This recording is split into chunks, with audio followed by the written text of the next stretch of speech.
दोस्तों, मैंने अपनी पिछली वीडियो में भी आपको बताया था कि यह सब कुछ रुकने वाला नहीं है। अभी नीतीश कुमार नाराज इसलिए चल रहे हैं क्योंकि 79 सीटें हैं बीजेपी के पास और 85 सीटें उनके पास, यानी 4 सीटों का अंतर है। लेकिन 14 मंत्री अपने पास बीजेपी ने रखे और मात्र 8 मंत्रियों पर जेडीयू को सिमटा दिया। लेकिन यह कहानी कैसे आगे बढ़ेगी आज आपको दिखाऊंगा। चिराग पासवान ने मोर्चा खोल दिया है। यह मोर्चा ऐसे मौके पर खोला गया जब उनकी मां ने भी आकर साफ तौर पर एक बड़ा बयान दे डाला है। यह बयान यकीनन बीजेपी को पसंद आने वाला नहीं है। वो भारतीय जनता पार्टी जो इस जश्न में डूबी हुई थी कि आखिरकार कैसे भी करके एनडीए की सरकार बिहार में दोबारा बन गई, लेकिन इस सरकार पर क्या संकट के बादल मंडरा रहे हैं। जरूर चिराग पासवान के पास 19 विधायक हैं जिनके जाने से बहुत बड़ा अंतर पड़ता नजर नहीं आएगा, लेकिन यह बात भी सच है कि बीजेपी के पास आज भी चिराग पासवान जैसा एक युवा नेता नहीं है। यह थोड़ा टेंशन देने वाला है और यहां से अगर बगावत शुरू हुई तो कई और ऐसे राजनीतिक दल हैं और खासकर नीतीश कुमार, वो जब मोर्चा खोलेंगे तो दिक्कत पैदा हो सकती। क्यों नहीं चिराग पासवान ने मोर्चा खोला है, क्या कुछ करने जा रहे हैं और किसने बेचैन कर दिया मोदी शाह को, वो दिखाऊंगा। नमस्कार, मैं हूं प्रज्वल गौतम और आप देख रहे हैं टाइम्स एक्सप्रेस। लोग अक्सर पूछते हैं कि बीजेपी में और कांग्रेस में क्या अंतर है, तो आज वही अंतर आज आपके सामने रखने जा रहा हूं। दरअसल कांग्रेस आजाद भारत की देश की आजादी के बाद आपको पता ही है कि लगातार प्रचंड बहुमत के साथ रही, यानी किसी की जरूरत कई राज्यों में भी रही और देश में भी रही। लेकिन यह बात भी हकीकत है कि उसने वक्त के साथ चलना सीखा। उसे मालूम था कि जैसे जैसे उसकी पार्टी के नेता टूट रहे और नया दल बना रहे, वक्त एक ऐसा आएगा जब गठबंधन की सरकार भी बनेगी। और गठबंधन की सरकार चली भी, बनी भी, चली भी, कई लोगों की बात सुनी भी गई। लेकिन यह बात खास तौर पर है 2014 और 2019 के बाद, जहां प्रचंड बहुमत था बीजेपी पर। 2024 में जब बैसाखी पर आई, तब भी वो अपना वो फरमान आदेश वाले स्टाइल को भूले नहीं है। इसी ने उनके अपने साथियों के मन में बहुत गुस्सा पैदा कर रखा है। मैं जब जब चिराग पासवान का नाम लेता हूं, मैं घटना का एक जिक्र जरूर करता हूं जब उनके पिता रामविलास पासवान का निधन होता है।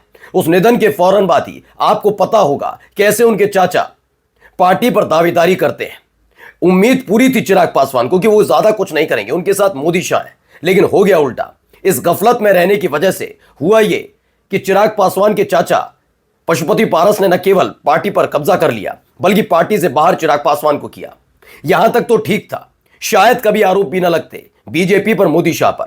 लेकिन खास बात है कि प्रचंड बहुमत में होने के बावजूद भी मोदी और शाह ने मिलकर पशुपति पारस को वही वाला मंत्रालय अपने कैबिनेट में दिया जो एक वक्त में रामविलास पासवान संभालते थे। चाहते तो पशुपति पारस को नहीं शामिल करते कि आप बागी हो, बगावत करते हो, हमारे हनुमान के साथ गलत किया, लेकिन नहीं किया था उन्होंने। उल्टा उन्होंने कैबिनेट मंत्री बनाया। अब आगे की कहानी आज आपको मैं दिखाने जा रहा हूं। देखिए, यह एक पहली खबर निकल कर के आई। चिराग पासवान ने शानदार प्रदर्शन के बाद क्यों नहीं मांगा डिप्टी सीएम का पद, खुद दिया जवाब, बोले इससे ज्यादा कुछ मांगूंगा तो। दरअसल डिप्टी सीएम पद के लिए पहले नीतीश कुमार नाराज चल रहे थे कि 2 डिप्टी सीएम है, इनमें से एक जेडीयू का होगा। वो बात बनी नहीं, लेकिन इसी बीच जब सब कुछ ठीक ठाक होने लगा तो शपथ ग्रहण समारोह से ठीक एक दिन पहले, यानी शाम के वक्त, चिराग पासवान की तरफ से डिमांड आई। वो राष्ट्रीय राजनीति छोड़कर बिहार में आना चाहते थे, बिहार में डिप्टी सीएम बनना चाहते थे, लेकिन इस मांग को हवा में उड़ाने का काम किया। लेकिन चिराग पासवान अपनी ताकत को पहचान चुके हैं। अब भी कह रहा हूं, कल भी कहूंगा और आने वाले दिनों में भी। महागठबंधन की अपनी ताकत हो सकती है, चुनाव कैसे भी करके जीता जा सकता है, लेकिन यह बात भी सच है कि चिराग पासवान एनडीए के उन तमाम राजनीतिक दलों से अलग और एक अलग व्यक्तित्व है जिसे बिहार की जनता पसंद करती है।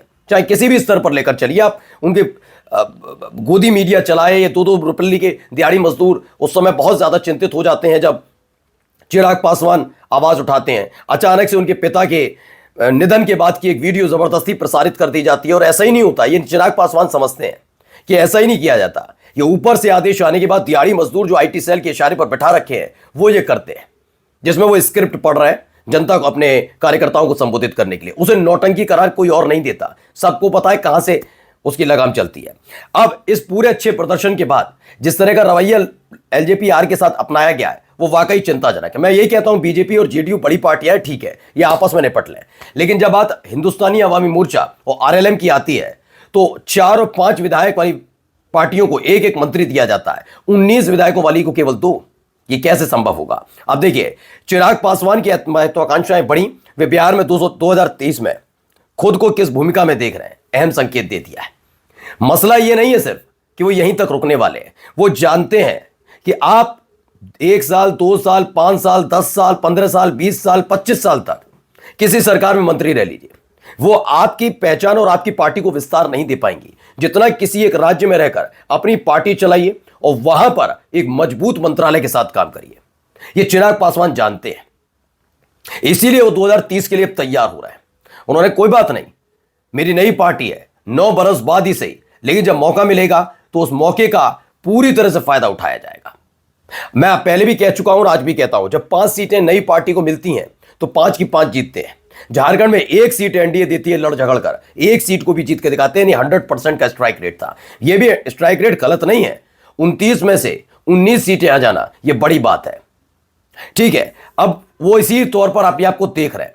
पहले से ही जब चुनाव की तारीखों का ऐलान नहीं होता तब भी चिराग पासवान की नाराजगी रुकने वाली नहीं है, क्योंकि अब देखिए क्या है आज तक की खबर। बेटे को सीएम बनता देखना चाहती हैं चिराग पासवान की मां, कहा 2030 में। क्या हुआ, इसमें भी शब्दावली भी पढ़िएगी खबर में क्या क्या लिखा हुआ है। बहुत चिराग पासवान ने शुक्रवार को कहा कि वह बिहार में उप मुख्यमंत्री पद की मांग कर लालची के रूप में नहीं दिखना चाहते। तो उन्होंने प्रधानमंत्री नरेंद्र मोदी का धन्यवाद किया, 2 मंत्री पद दिए, तमाम चीजें उन्होंने कही, लेकिन मसला आता उनकी मां का। पटना में हुई प्रेस कॉन्फ्रेंस के दौरान चिराग पासवान की मां रीना पासवान भी चर्चा में रही।